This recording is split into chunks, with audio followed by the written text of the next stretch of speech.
Hello friends, in the last session we have seen how to write a simple lambda expression, and it is this, right? How to write a simple lambda expression, and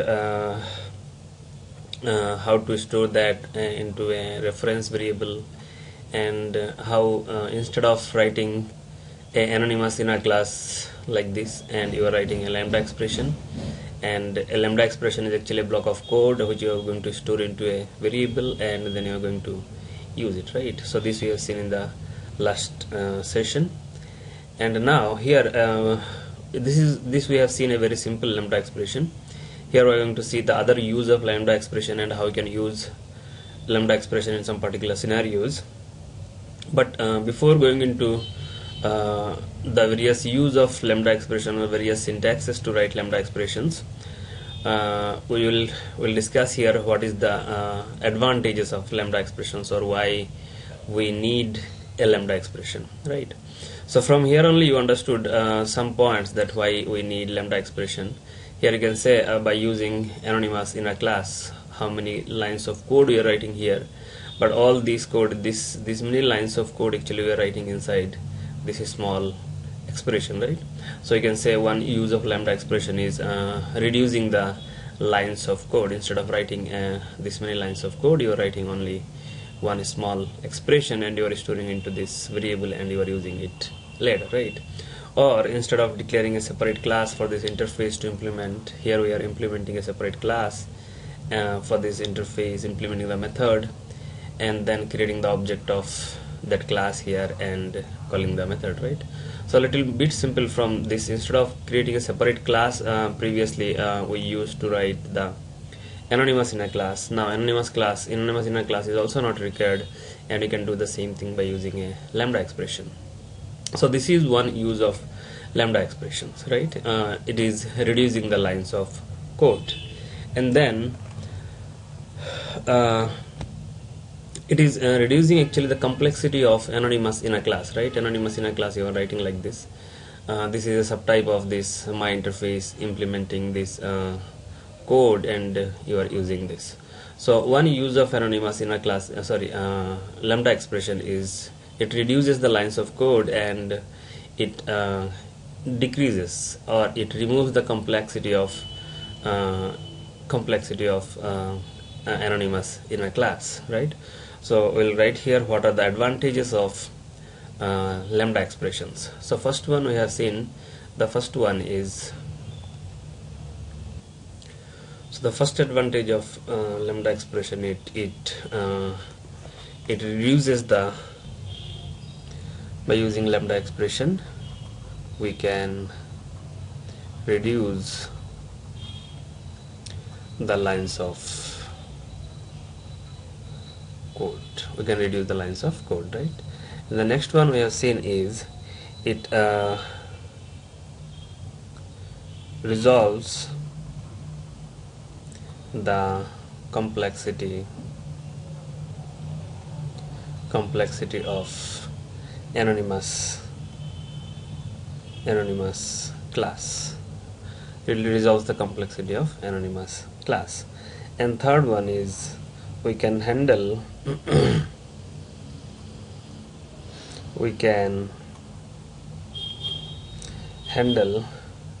functions just like a values, right? We can handle functions just like a values. And the fourth one is we can pass a function or procedure as an argument. This we have not seen yet, we are going to see. The first one is we can reduce the lines of code, okay, resolves the complexity of anonymous class, okay. We can handle functions just like a values, or we can pass function or procedures as an argument to a method call, or we have some other that is enables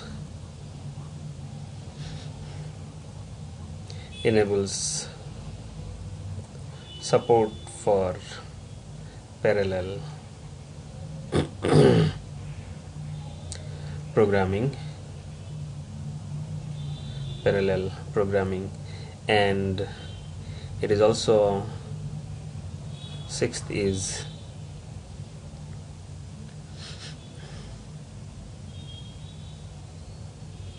we can use APIs very easily, or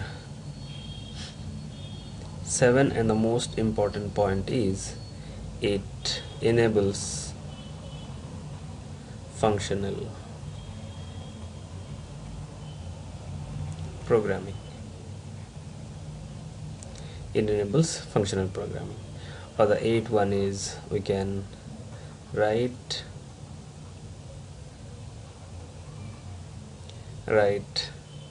more readable and maintainable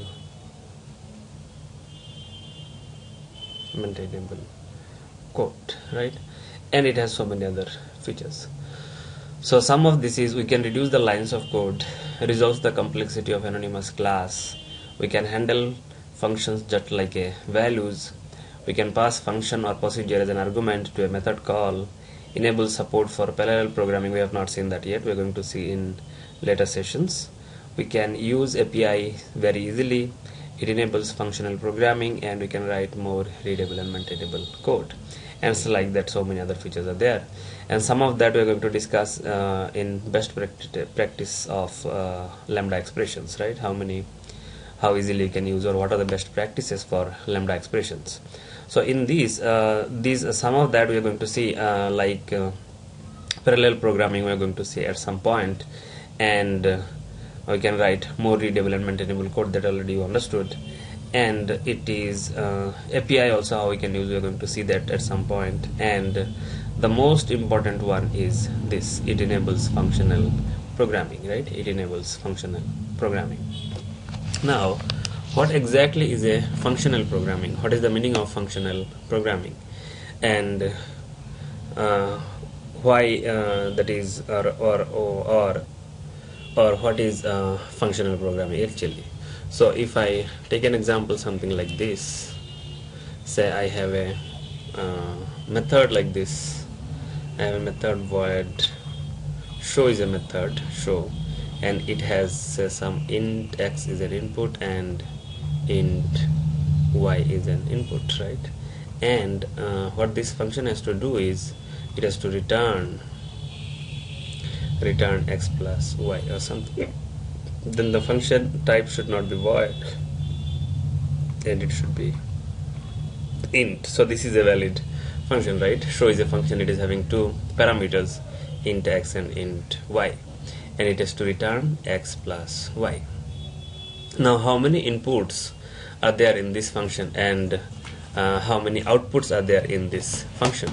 So inputs are, you can say the inputs are x and y are the inputs parameters, right? Input parameters, and the output is x plus y. It has to return this x plus y as an output, right? But assume if I write another function, say it is void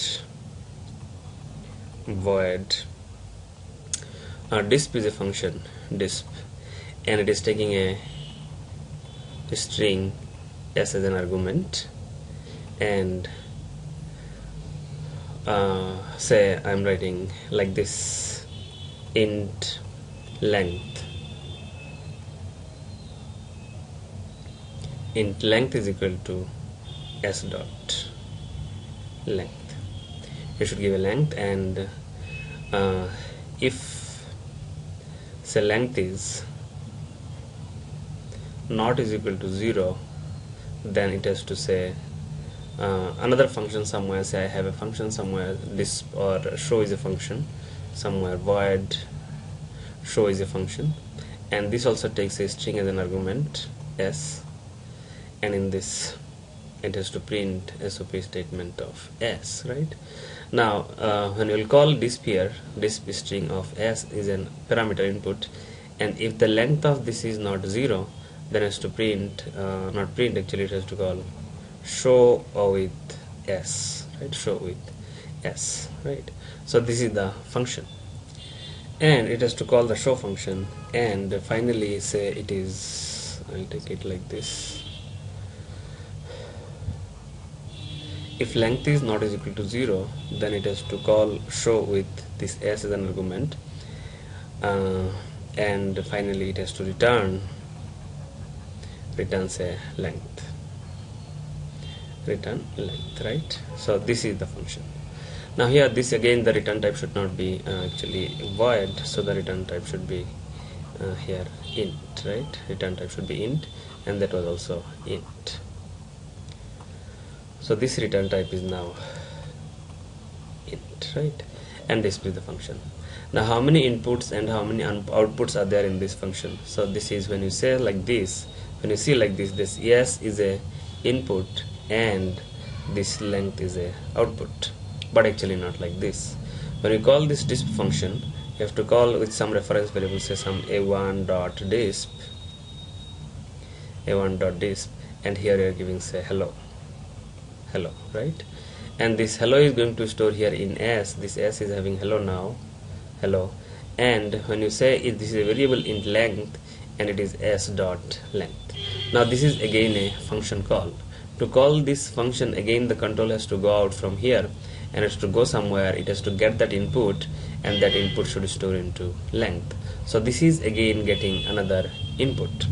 Same way, when it goes, if the length is not is equal to 0, then it has to call show with this s, means again the control is going into this, and show is having this output here, it has to print this s, means again this is becoming an output. And again finally at last this length has to return another length has to be returned, so this is again another output. So in this you can say this is a hidden input, this you can say is a hidden this is called actually the hidden inputs, right? Hidden inputs. And here you can say this is hidden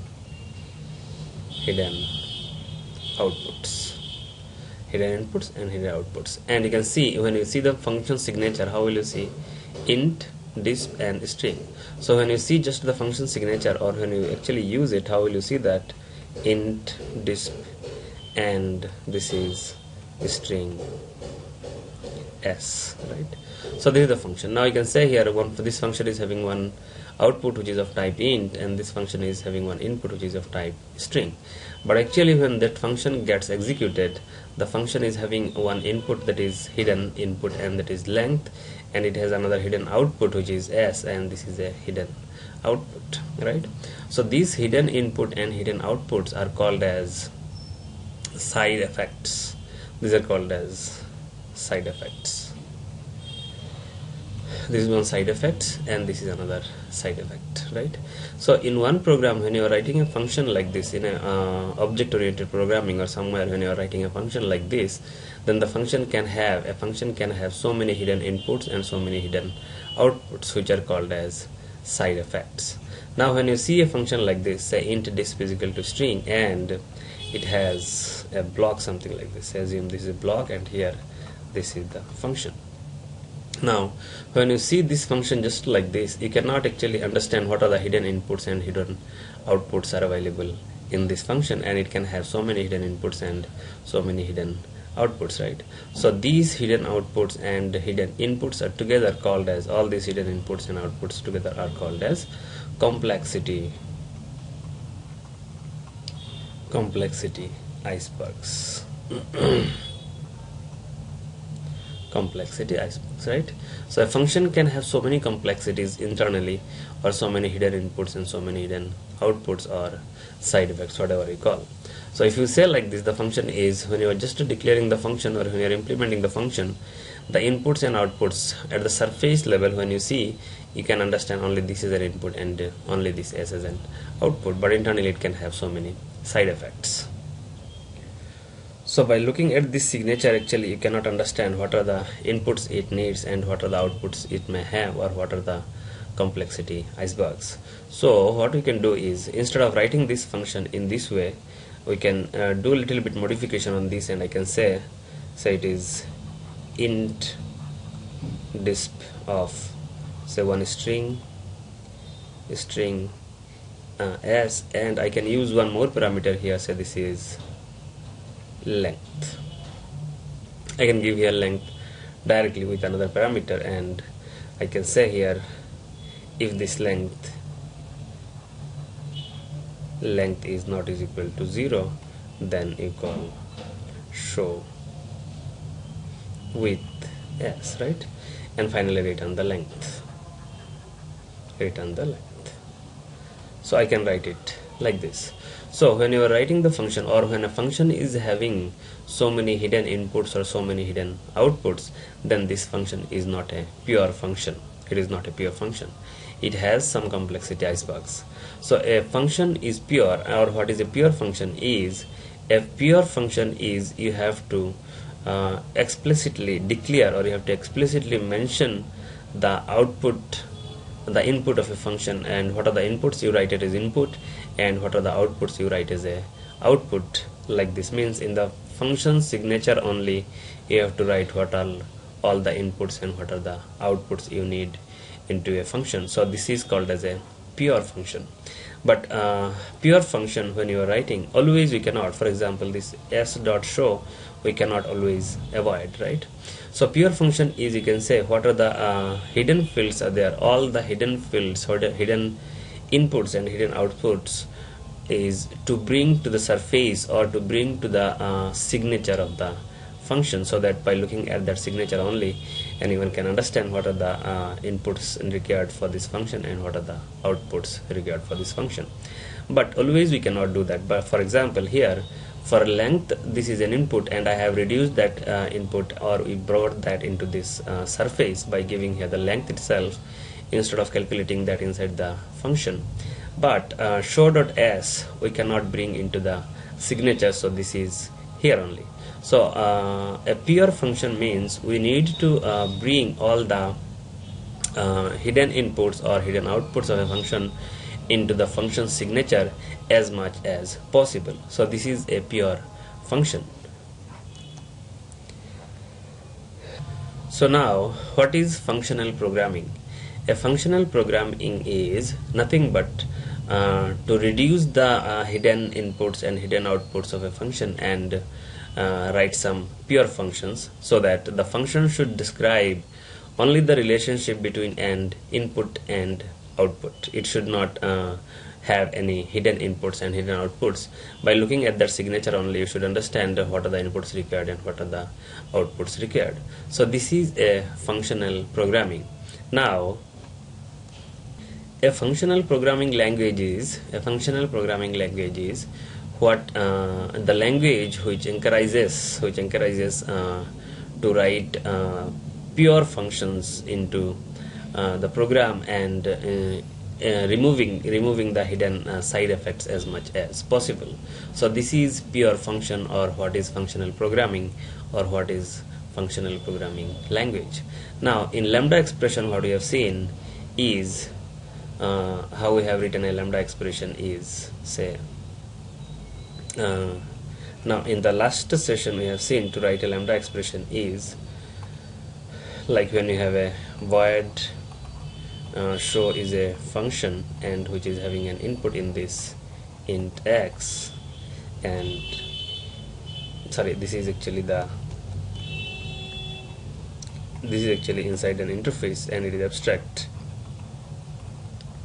interface in and this, right? Now when you will implement this function, this function should not have any hidden inputs and should not have any hidden outputs, right? So currently this function is not having any return type, so you can just write in1 is equal to this, right? You can just write here x, and you can write the implementation of the function in this, and the implementation in this is, say, it has to print x. It should print x, right? So this is the Lambda expression. So the Lambda expression, one very important advantage is to enable functional programming in Java. And functional, we understood here very clearly what is a functional programming.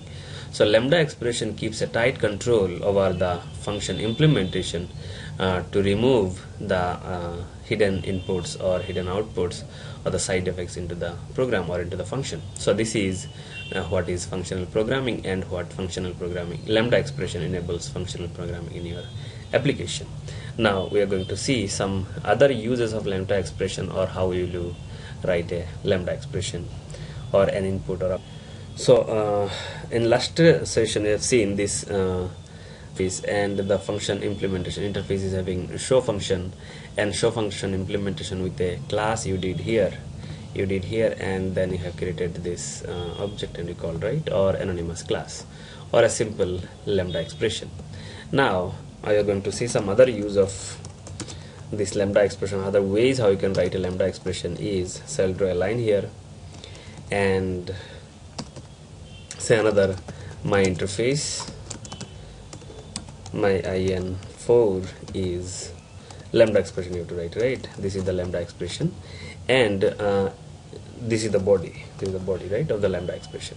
But when the Lambda expression is having only one statement in this, then you can ignore this body also is not required. You can simply write here is this is show in, so show in my in4, right?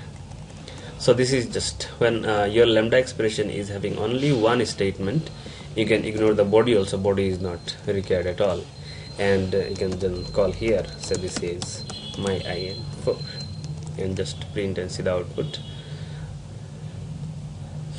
This show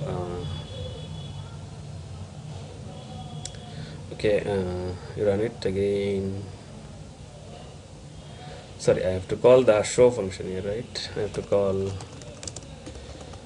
my in4 and dot show function should be called, right? Now it should give show function with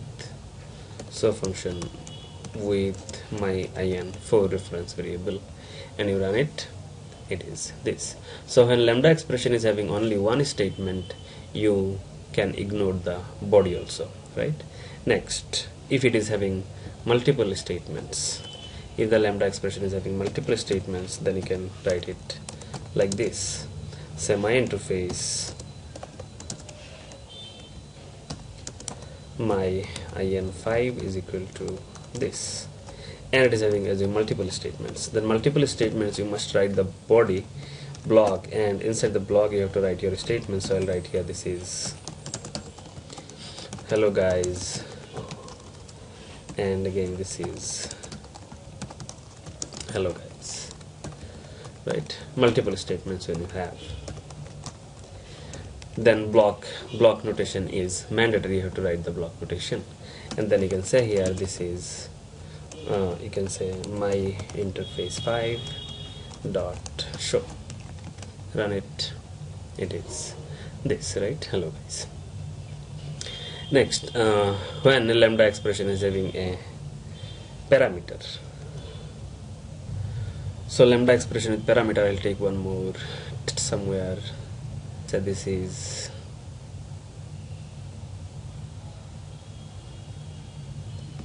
another test, set test 1 in package p3, and main method is required, so it is this. Now in this I have an interface, my interface again,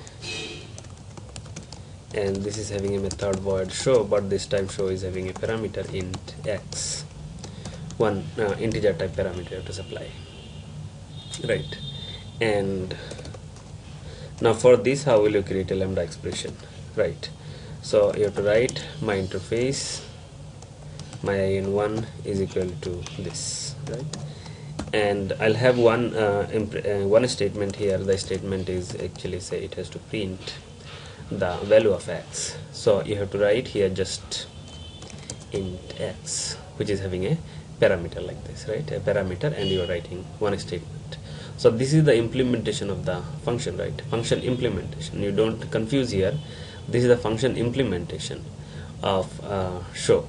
Now when you will call this function, you have to call my in1 dot show, and you have to give a value, say here it is 99.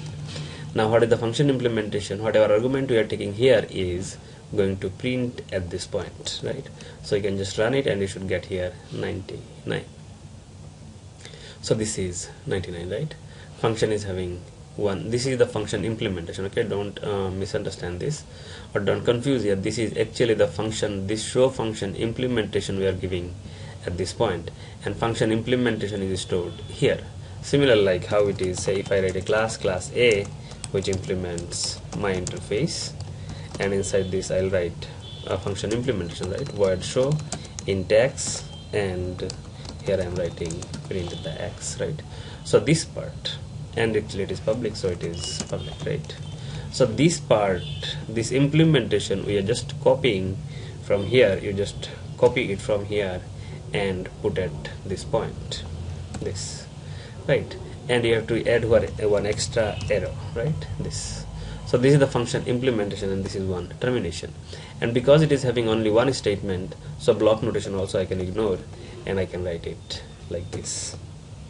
So this is the function, right? This is the lambda expression is done. This is lambda expression. Similar like how you're implementing at this point, from here you have to take this, and at this point here you just have to give a arrow mark like this, right? So this is the function implementation we are doing here in lambda expression, and the function call is at this point. So it is giving like this. So now if it is having multiple statements, again say this is having multiple statements, then you need to take a block notation, and I'll do it like this. Just copy and put it here, and this is my interface 2, and say it is having a block, and inside the block I'll write two statements. This is statement 1, it is to print x, and this is another statement, say before this it is to print another statement, say this is show function is called. Show function is called with my interface 2, and then it is printing I am, right? Run it. Okay, this is semicolon termination is here, and you run. This is fine. Oh, it has to call with my interface 2. Run it. It is this, right? Next, when it is having an argument, and you can just write like this, say my interface 3 is equal to this, and you are writing one statement here, just to print the x. Assume x is just to print, and you no need to mention here the argument type. You can just mention the variable name, or it can be anything actually. And the type is not required. Here we have mentioned the type. In this lambda expression only one argument type is there, and this is having only one expression, so block notation is not there. But in this it has a variable with type, and it is having multiple statements, so block notation we have given. And in this we have not mentioned the type, and only one statement, so block notation is also not required. Now you can write here, or you can just say it is my interface 3, and it should give, say, something show with some 101, right? Run it. It is fine. Again, if you need to write multiple statements here, then you can just write the multiple statements also, or you can take again, I'll write like this, say my interface 4, this is 4, and one argument is there, so this block notation in the parentheses, this parentheses also are optional. If you are not writing that also, you just write the variable name, arrow, and the body here implementation of this you are writing, that is also okay. Now you call here 4, it is this 104 assume, and run it. This is also fine. So this many, and now assume here you have multiple statements, or I'll take another one, say it is this, and it is 5, and 5 is going to be called, and we are having multiple statements. So in these multiple statements you have to write the block notation and writing and printing. So it is my state integer 5, and this is show something, and run it. That is also fine. So when you are having one argument, first we have seen one argument, so lambda expression with argument. When it is having one argument, you are giving return type and the variable name and the parentheses and one statement, so block notation is not there. And you are having now in this you are having return type and the variable name and block notation is there because it is having multiple statements. In this, how you are implementing it, you are having avoiding the return type, you just writing the variable name and one statement, so block notation is not there, it is optional. Now here what you are doing, parenthesis also not required, you just write the variable name and give the implementation. And here also one statement, so block notation is not there. In this, just variable name, parenthesis and type is ignored, and block notation is there because it is having multiple variables. Right, now assume you have two arguments, so I'll draw a line here.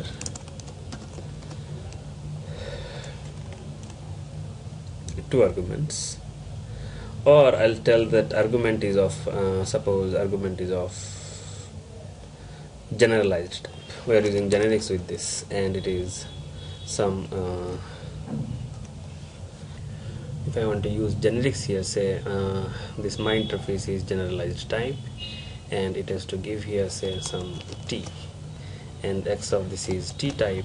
And now when I'll create my interface, and I'll mention here it is of type string, and then I can give here say my interface 6 is a and some reference variable, and this is print a, right? That's it.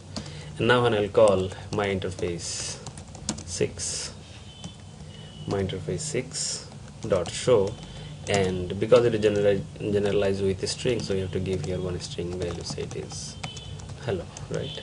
And just run it, it is hello, fine. Now again if I write another lambda expression, say my interface, and this is of type say some boolean type, boolean, and my interface 7 is equal to a, and the implementation is this.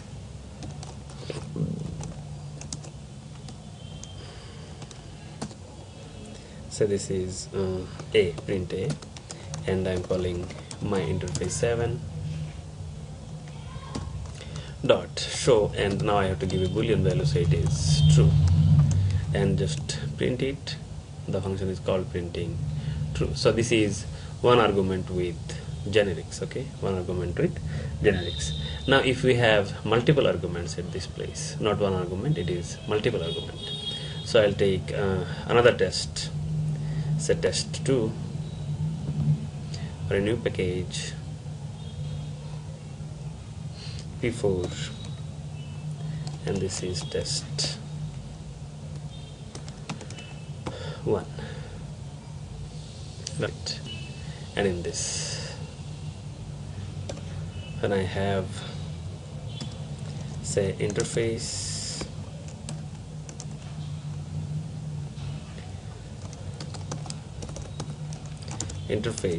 my interface, and I'm having a void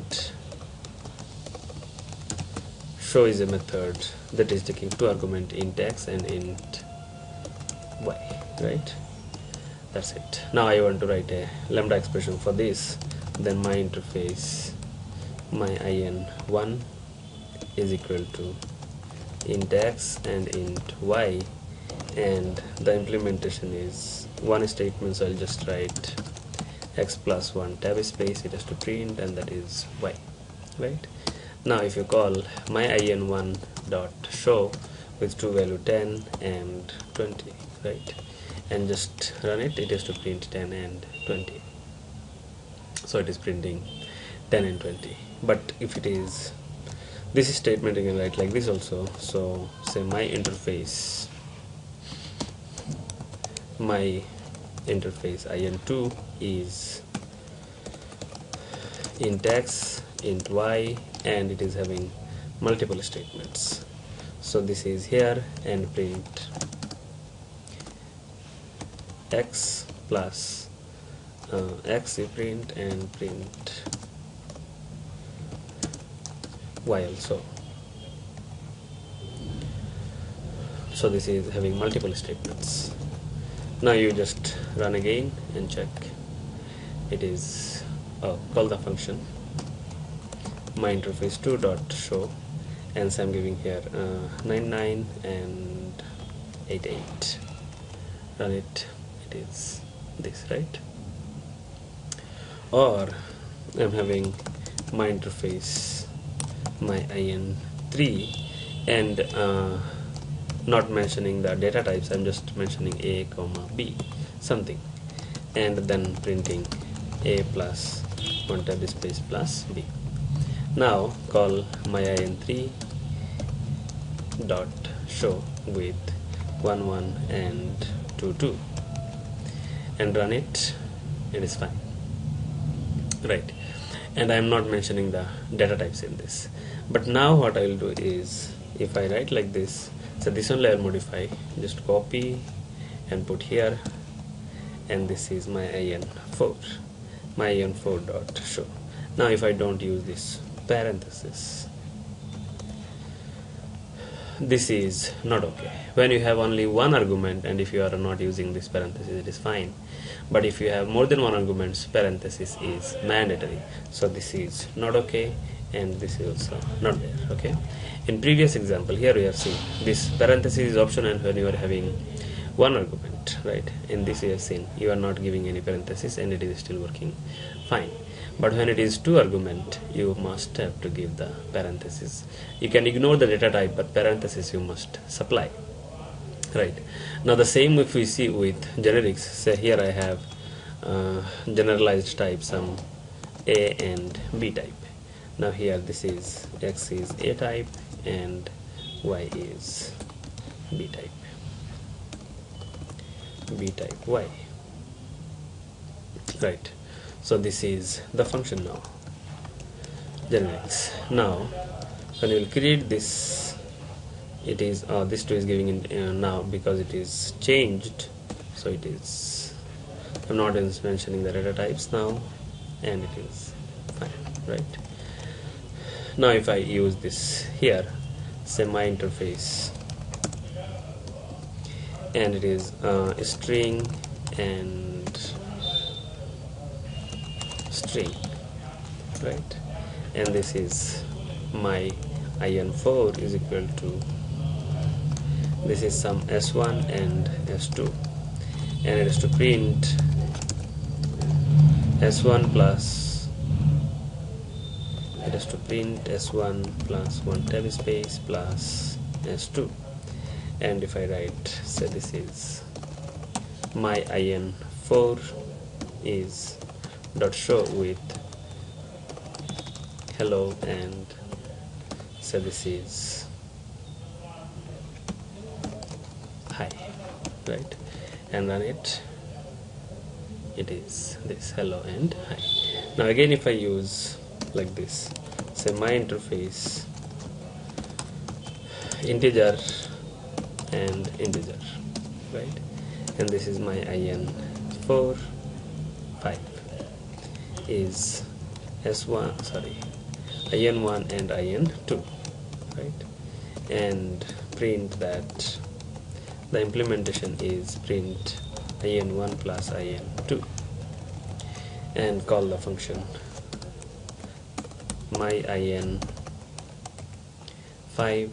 dot show with 10 and 20, right? Run it. It is fine.